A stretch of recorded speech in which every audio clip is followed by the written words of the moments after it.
Ici, on est à l'école supérieure de design de Troyes, qui est une école de design. On enseigne le design graphique dans un programme de 3 ans et aussi le design global dans un programme en 5 ans. J'ai été contacté par Anaïs Mazakanian pour constituer une équipe d'étudiantes et d'étudiants pour réfléchir à la création et la production de trophées pour cette remise de trophées des talents de l'innovation 2024.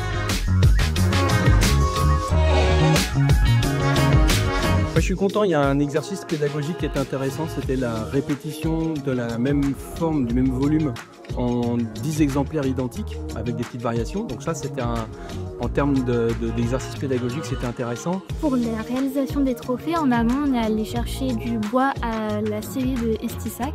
Ensuite, on a débuté donc la conception des trophées en préparant donc nos patrons.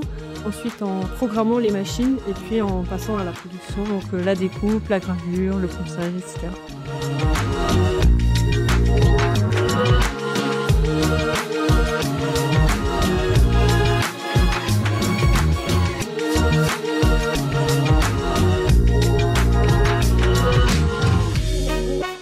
L'autre matière, c'est du pavé, donc c'est du plastique recyclé, notamment à partir de bouchons de bouteilles de toutes les grandes marques qu'on connaît. Donc c'est un matériau qui va être broyé. Ensuite, on va faire des gros blocs avec et on peut l'usiner dans les formes qu'on veut.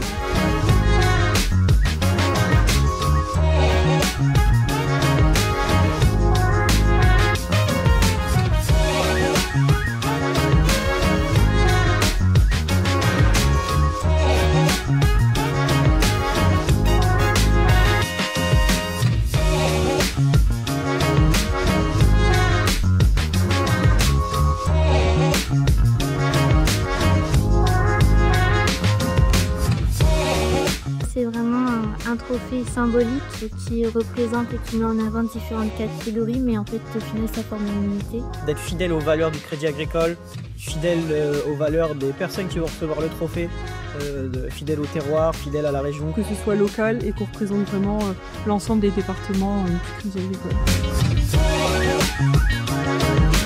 De voir nos 4e années s'emparer d'un projet, avoir une méthode. En fait, c'est hyper agréable de voir des étudiants qui sont quasi prêts pour le marché du travail, quoi.